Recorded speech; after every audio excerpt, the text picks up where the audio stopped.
தாய் தமிழ் உறவுகளுக்கு வணக்கம். தகவல் அறியும் உரிமைச் சட்டம் குறித்து மிக மிக முக்கியமான சில தகவல்களை இங்கு நான் பகிர்ந்து கொள்கிறேன். தகவல் அறியும் உரிமைச் சட்டம் 2005 பிரிவு 6/1 கீழே நாம் மனு செய்த பின்னிட்டு 30 தினங்களில் தகவல் கொடுக்கணும்.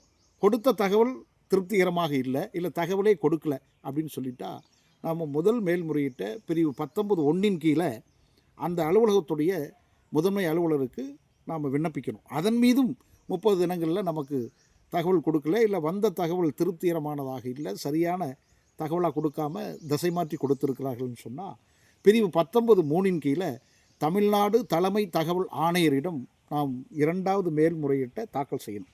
இதற்கான மனு ஒன்று தகவல் ஆணையத்துடைய வெப்சைட்டில் இருக்குது.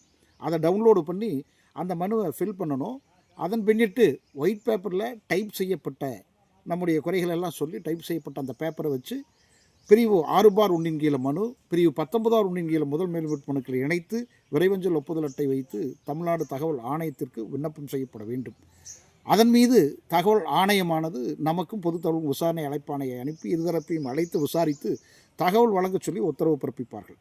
அதன் பின்னிட்டும் பொது தகவல் அலுவலர் தகவல் வழங்க மறுத்தால் அதன் மீது நாம் ஆணை நிறைவேற்றப்படாமை மனுவை தகவல் ஆணையத்தில் தாக்கல் செய்து அதன் மீதும் இருதரப்பும் அழைத்து விசாரணை நடத்தப்படும். அதில் தகவல் ஆணையமானது பொது தகவல் அலுவலர் தவறு இழைத்தார் என்று கருதும் பட்சத்தில் நாம் வைக்கக்கூடிய கோரிக்கையான 20/1 கீழே துறை ரீதியான நடவடிக்கைக்கும் பரிந்துரை செய்யலாம்.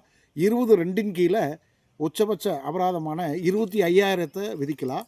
கூடுதலாக தகவல் கேட்கக்கூடிய மனுதாரராகிய நமக்கு ஏற்பட்ட மன உளைச்சல், பொருள் செலவு போன்றவைகளுக்கு தகவல் ஆணையம் தோன்றக்கூடிய ஒரு இழப்பீட்டையும் வழங்க சொல்லி உத்தரவு பிறப்பிக்கலாம்.